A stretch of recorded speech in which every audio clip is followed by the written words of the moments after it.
Bem-vindos a mais um pós-jogo aqui no Camisa 12. Muito obrigado a todos vocês que estão sempre ligados aqui no canal. Já sabe qual é o nosso ritual. Vai clicando em curtir. Se você não é inscrito ainda, inscreva-se agora.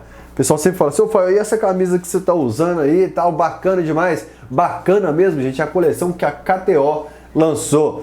Fael, boné, blusa, camisa, tudo a KTO que você tem aí, onde eu arrumo? Não tem como distribuir para todo mundo. Então a KTO agora fez uma loja com preços acessíveis para você comprar toda a coleção dela, da plataforma, da sua maior plataforma de apostas do Brasil. Aqui embaixo tem o link da KTO e na descrição do vídeo eu vou deixar a descrição da lojinha para vocês também. Perde tempo não, confere lá. Bora falar primeiro, mantendo o nosso ritual, sobre o adversário do Atlético, sobre o São Paulo. Eu tenho uma opinião meio impopular sobre o técnico do São Paulo. Eu acho o Rogério Ceni um bom treinador e sempre que falo isso com roda de amigos, com o pessoal da imprensa, o pessoal fica louco da vida, mas eu acho realmente o Rogério Ceni um profissional com um futuro e acho que o São Paulo começa a corrigir o maior erro dele, que era trocar treinador a todo momento, contratar peças a esmo sem saber por que está contratando, montar e desmontar time a cada 6, 8, 12 meses no máximo. E o São Paulo, através do Rogério principalmente, começa internamente uma reciclagem de contratos. Tinha muita gente mediana lá, ganhando muito dinheiro. Hoje o Atlético perdeu a oportunidade de somar 3 pontos contra o São Paulo, muito desfalcado. São Paulo começa a arrumar a casa dele e talvez volte a ser difícil bater o São Paulo, como já foi no passado, que eu considero o São Paulo um dos times de casa mais desorganizada nesses últimos anos. E na minha geração o São Paulo era referência de organização, peças de destaque. É impressionante como o Miranda ainda joga bola, como tem tempo de bola, como é frio, como sabe liderança de chegar no árbitro, como sabe a hora de instruir os companheiros. E o Patrick, que eu sempre gostei muito do Patrick, com CK no final, o outro Patrick do São Paulo. E hoje, mais uma vez, apesar do São Paulo desfigurado, de um São Paulo que vem nitidamente para empatar, né, de um São Paulo que abdicou do ataque, teve dificuldades também contra um sistema defensivo muito bom do Atlético, ainda assim o Patrick conseguiu se destacar. Mantendo o nosso ritual, falando agora da arbitragem, sobre Anderson Daronco, sem dúvida nenhuma o grande personagem do jogo, principalmente depois da coletiva do Hulk. Essa acho que foi a pior arbitragem que eu vi do senhor Daronco, que o que o Hulk fala é muito grave. O cara coloca até um atenuante, eu juro pelos meus 4 filhos. Rapaz, o cara pode jurar pelos 4 filhos, ele fala, palavras do Hulk, abre aspas, que o Daronco falou, olha, cuidado com o que você vai falar lá fora, vou optar outros jogos do seu time. Joga agora todos os holofotes em cima do senhor Anderson Daronco. O Rodrigo Caetano falou, tem que deixar o Daronco fora do jogo do Galo por vários jogos, agora o Daronco não pode apitar. Mas trago aqui uma outra discussão. Começar a observar arbitragens do Daronco com times que brigam diretamente contra o Atlético. Fael, não é muito teoria da conspiração, não. Quem é fã de carteirinha do Camisa 12 sabe que eu evito demais falar excessivamente sobre árbitro, culpar árbitro aqui, criar teorias da conspiração, mas acredito nas teorias da conspiração. Eu sou o cara que procura simbologia em filme, eu dou pause nos filmes para procurar símbolo no campo. Meu amigo, eu acredito que cada coisa desse universo que vocês não fazem ideia. E no nosso esquema de arbitragem aqui, do nosso sistema de arbitragem, desconfio ainda mais, principalmente pelo passado. Então, holofote em cima do Daronco, principalmente porque esses caras, eles sabem agir. Vocês lembram que eu falei do Luiz Flávio de Oliveira outro dia? Que ele não é decisivo em lance capital, em gol, né, em pênalti. Luiz Flávio de Oliveira administra uma partida no meio. O Daronco agora tem que ser observado diretamente nos jogos dos times que estão lutando pelo título contra o Atlético. Esse cara vai levar para o coração essa exposição, porque ele é o grande, né? Pelo fato dele ser o bombadão ali da mídia, ele é o bambambam da mídia quando o assunto é arbitragem. Esses caras têm um ego, uma vaidade. Vou te falar, nem os anabólicos, nem todo anabólico desse mundo consegue deixar um ego, uma vaidade daquele tamanho. Tuitei lá no Fael Slim, desculpa sempre por não estar respondendo a quantidade de mensagens que vocês esperavam, mas tuitei sobre outra questão. Quando você fala na década de 80, e quando você fala em 81, quando você fala em Aragão, Wright, Arnaldo César Coelho, Romualdo Arp Filho, você sempre cita o árbitro. Nunca é citado bandeirinha. E agora, na nossa era, jogos como o de hoje, em que você tem um árbitro bombadão ali na frente das lentes, você nunca fala do VAR. Hoje a gente não pode esquecer do VAR. O senhor Adriano Milkviski, não sei se é assim que pronuncia não, M-I-L, Mil, C-S-V-S-K-I, rapaz, quase ficou um KY no final, misericórdia, Milkviski, eu acho que é isso, Adriano Milkviski, eu acho que é isso mesmo a pronúncia dele, mas esse árbitro de vídeo, ele precisa estar presente nas entrevistas da diretoria do Atlético, do Rodrigo Caetano, e ele também deve ser evitado dos jogos, porque ele foi figura fundamental hoje se ele não chamou o árbitro. Vamos esperar os áudios, né? Porque foi um pênalti claro. A imagem por trás deixa claro que é o Hulk quem toca na bola e o Miranda pega o Hulk. Falando agora sobre o time do Atlético, meu amigo Luiz Henrique, de longa data, falou assim: é um absurdo o Camisa 12 está se tornando um canal como os outros, demora a entrar no assunto do vídeo, 4 minutos e nada. É o ritual do Camisa 12, eu falo sobre o adversário, falo sobre a arbitragem e depois começo a falar do time do Atlético. Vocês aguentam, segura a ansiedade do outro lado, vai tomar um relaxante muscular aí, meu amigo. Falando sobre a escalação do Atlético, o meio com Alan e Otávio. Galera, é extremamente pegador esse meio campo. Vou comparar a uma dupla que nós temos um carinho enorme, que é Pierre e Doni, Pierre e Leandro Donizete, mas a técnica que esses caras têm é apuradíssimo. O senhor Alan é de seleção brasileira. O que aquele pitbull joga bola é impressionante. Só que hoje, se o Alan ficar de fora, eu não quero o Alan de fora, mas o dia que o Alan tiver esquentadinho, o Otávio hoje me passa uma tranquilidade, porque quando o Jair ficava de fora, a gente podia colocar o Zarate, a gente arrumava sempre uma solução ali para volância, mas até o Tietê, né, substituía o Jair, mas o Alan era meu pânico quando ele ficava de fora. Hoje, se ficar de fora, o Otávio me passa uma tranquilidade enorme, a capacidade de desarme e a semelhança, por exemplo, de cobrir seja o lado esquerdo, seja o lado direito. Tem hora que eu falo, gente, mas não pode ser o Otávio desarmando do lado direito, o cara acabou de desarmar lá do outro lado de campo e tá lá o Leão Otávio também pelo lado direito. O pessoal fala muito de Pitbull, do lado do Alan hoje, que é Pitbull, tem um Leão, o Leão Otávio. É impressionante como joga bola e como fica pegador esse meio campo. O Fael com o Jair, então, não fica tão pegador, é ruim? Não, vai de acordo com a característica da partida. Tem partida que você precisa, é um Fortaleza que vem jogar por uma bola. O São Paulo também veio para jogar por uma bolinha hoje, viu? Mas o São Paulo ainda assim se lançou ao ataque vez ou outra. É que o São Paulo falou assim, olha, esse Atlético não está querendo atacar a gente não. Vou começar a me lançar no ataque aqui, que pode ser que eu encontre um gol mais fácil do que eu imaginei. Mas quando você pega um time que não vai se lançar tanto ao ataque, talvez não seja necessário Alan e Otávio. Mas se eu me falar hoje que minha dupla de volantes titulares hoje seria Alan e Otávio, eu estaria feliz, sem chiar, e quem diria, já que eu sou presidente do fã-clube do senhor Jair. Mas, Jair, tá com a mão machucada? Leva pro Rio de Janeiro, fica no banco igual hoje.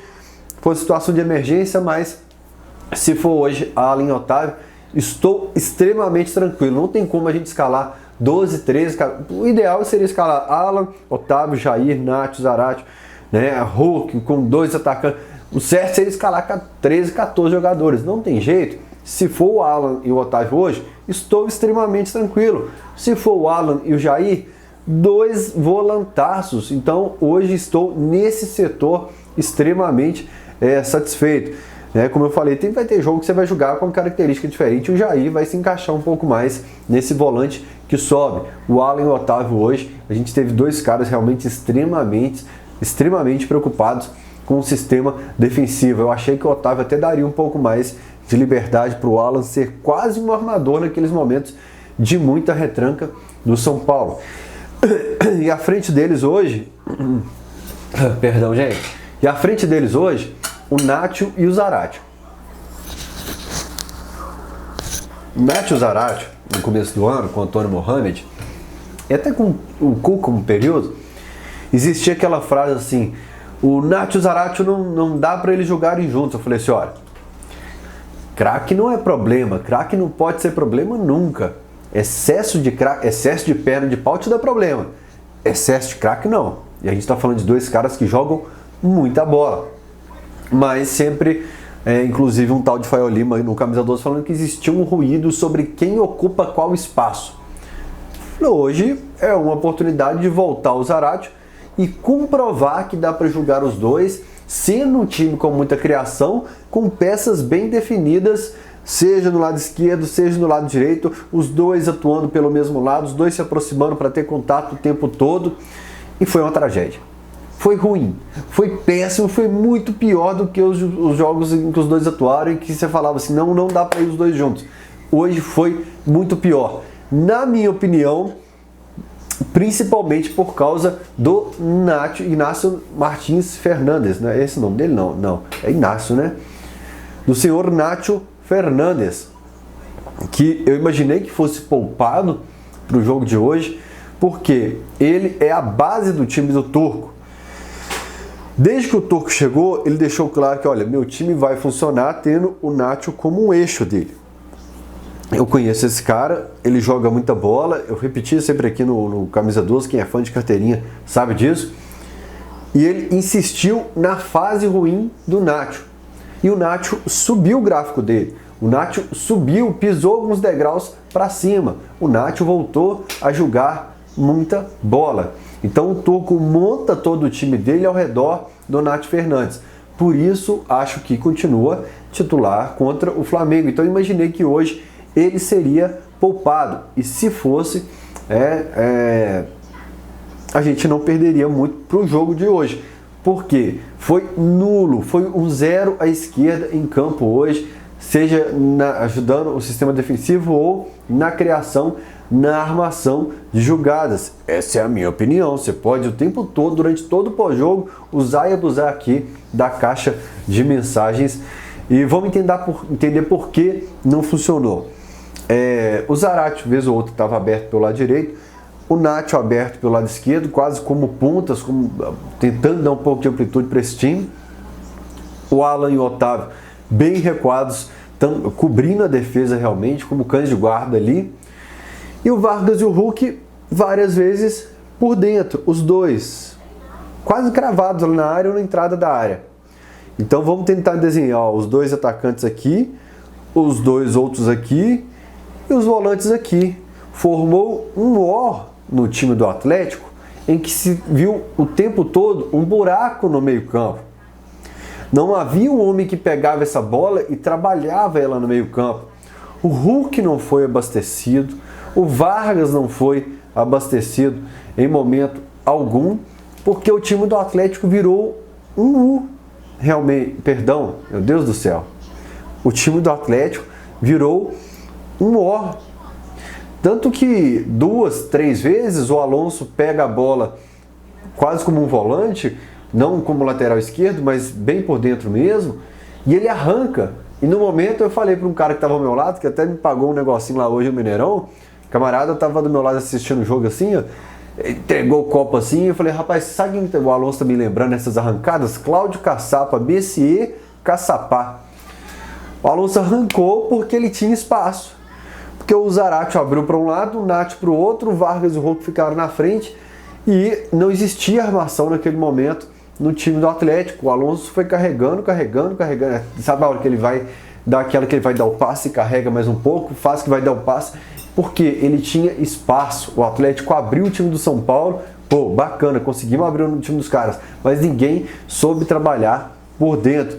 E o que me deixa bem chateado, meio bravo na hora do jogo, é que a gente não tem essa capacidade de corrigir às vezes o que o Atlético começa dando certo. Ele vai dando certo, mas quando ele começa mal e ele precisa corrigir algo durante o jogo, ele tem um pouco dessa dificuldade de preciso mudar. Aconteceu no jogo tal, você vai pensar alguns jogos, mas jogos em que o Atlético começou mal e precisou corrigir os erros, precisou se reinventar, foram poucos. E eu tenho a mania de ficar observando o placar eletrônico do Mineirão E eu fui ali 10 minutos, nada do Atlético chutar, 15 minutos, nada do Atlético jogar, chutar no gol, 20, 25, 30 e nada do Atlético chutar no gol. E aquilo me incomodou demais, porque estava nítido. Mas não chutaram no gol do Everson também. Então foi um jogo que agradou o São Paulo, era a proposta do São Paulo, não era a proposta do Atlético. Um 0x0 poderia ser a proposta do Atlético. Então o São Paulino comentando o jogo lá hoje no Camisa 10, não sei como chama o canal do São Paulo Tricolor. Então, eu fiz uns trabalhos com os caras do São Paulo no Morumbi já. Esqueci o nome dele agora, colecionador de camisas bacana. E ele poderia falar, olha, a gente segurou o São Paulo, a gente não chutou no gol do São Paulo, mas a gente conseguiu segurar o Atlético aqui. Mas não era a proposta do Atlético. Por isso estou falando do Galo. Aqui é um canal do Galo. O Everson não foi bombardeado. Parabéns. O sistema defensivo hoje foi fantástico. Mas me incomoda ainda a gente chegar nos 30, 31 minutos sem conseguir finalizar uma bola no goleiro e a gente não mudar. Não estou falando de substituição. Mas fala, Zarate, eu preciso que você desempenhe uma outra função. Nath Fernandes, vem cá. O time estava funcionando assim, agora está com o Zarate, está com 2 volantes mais recuados, não tem o Jair para aproximar de você aqui, você vai ter que funcionar de uma maneira diferente hoje. Não funcionou e não corrigimos, isso me incomoda demais. Galera, tem um botão aqui embaixo, eu queria durante a semana ter destacado alguns comentários da galera, eu até printei alguns aqui como o Thales Diniz, eu tinha printado vários comentários, mas eu perdi. Muito obrigado, foram vários comentários, mas a semana foi muito corrida, eu queria ter respondido, pelo menos essa turma que comenta através do Valeu aqui, que é tipo um superchat, fica em destaque ali o comentário de vocês, mas foi realmente muito corrido. Obrigado quem quer contribuir com o canal aqui, é só comentar aqui ou fazer um pix para tvcamisa12@gmail.com. Bom, aí depois sai o Zarate. Acho que naquele momento as substituições não são decisões do Turco. Eu acho que o Turco já tinha essas substituições agendadas. Eu acho que fisiologia, preparo físico falou assim, olha, com 20 minutos do segundo tempo tem que sair Otávio e Zarate. Aí o Otávio pela sequência e o Zarate por estar voltando. O Nath ficou. E ainda assim ele não consegue mudar, ele não consegue entrar no jogo mesmo com Sacha e Ademir em campo. Meu Deus do céu, me deu um branco aqui. Ele não consegue entrar em campo e me deu um branco. Não tem ideia de que eu ia falar. Tá, lembrei. Mas aí você fala assim, Fael, mas no fim do jogo a gente bombardeou o gol do São Paulo. A gente chegou, a gente finalizou, a gente fez pressão. Ali existem 2 fatores. O desgaste físico do São Paulo, que é muito criticado lá no clube paulista. Um time desfalcado e um time que não ia se abrir no final do jogo. Então ele ainda vez ou outra insistia, buscava uma bola. Naquele momento ele já tinha abdicado totalmente do ataque. E por isso dá a impressão de que o Galo melhorou um pouco taticamente ali, mas o Nath Fernandes continua apagado até o final do jogo. Falando do ponto positivo do copo meio cheio, Igor Rabelo, partida perfeita, ironicamente, contra o São Paulo, que tanto queria ele. O Rubens, mais uma vez, com muita maturidade, muita coragem, não pipoca, não treme, não amarela, seja contra o Avaí, contra o Juventude, contra a Caldense, ou contra o São Paulo, não importa quem ele esteja marcando, se é o Keké do Tombense, ou se... parece até que o Keké, parece até que eu vou falar o Keké como um jogador amador, mas vocês entenderam, um jogador de Campeonato Mineiro, de segunda divisão, ou o Dudu, que é um cara fodão da América do Sul nos últimos anos assim também, um dos caras fodões, em que ele travou e jogou muito também. Eu falei da criação do jogo. Hoje o Vargas ficou pé da vida com o Guga, porque teve a oportunidade de passar para ele no lance e não passou, com o Nath Fernandes que não passou, com o Mariano, todo mundo hoje. Então eu queria só destacar essa curiosidade. Observem como o Vargas fica pé da vida, porque o Vargas, aquele gol do Sacha, gente, ficou claro, ele podia ter escurecido tudo, ele fincado o pé para dentro do gol, ele só amacia para o Sacha. E eu entendo, Vargas, que de vez em quando sim poderiam te servir, mas quando te servir, Não perde não. E o que eu falei para a turma ali na saída do Mineirão? Eu acho que o nosso duelo contra o Flamengo hoje interferiu no nosso comportamento. Eu acho que hoje a gente já estava respirando um pouco de quarta-feira. É errado? É, extremamente errado. Chance de passar para a liderança, mas acho que o São Paulo já vivia um pouco do duelo contra o Palmeiras e que o Atlético já vivia hoje um pouco do duelo contra o Flamengo. Como fica a escalação pro jogo contra o Flamengo? Eu não voltaria com a dupla Nacho e Zaratio. Eu acho que realmente o Nacho será o eixo central do time do Turco, que ele vai com o Zaratio para o banco, mas eu vi com um time muito apegado. O Zaratio ajuda um pouco mais do que o Ademir na marcação. Vai depender da coragem, da postura, da confiança do taco do Turco. Se ele já entra com o Ademir, quem será a nossa carta na manga? Aí deixa o Ademir e o Sacha para o banco de reservas, a cartinha na manga lá para um possível segundo tempo de talvez você precise ir para cima e tal. E aí você coloca o Zaratio para dar mais combate junto com o Allen Otávio. Se insistir na dupla Nacho e Zaratio, eles vão ter que mostrar na quarta-feira que podem jogar juntos. E lembra o que eu falei, craque não pode ser problema. Craque tem que ser a solução. A polêmica também que teve lá no Twitter sobre gramado do Mineirão. Nessa eu dou razão pro Atlético, não dei naquela outra situação.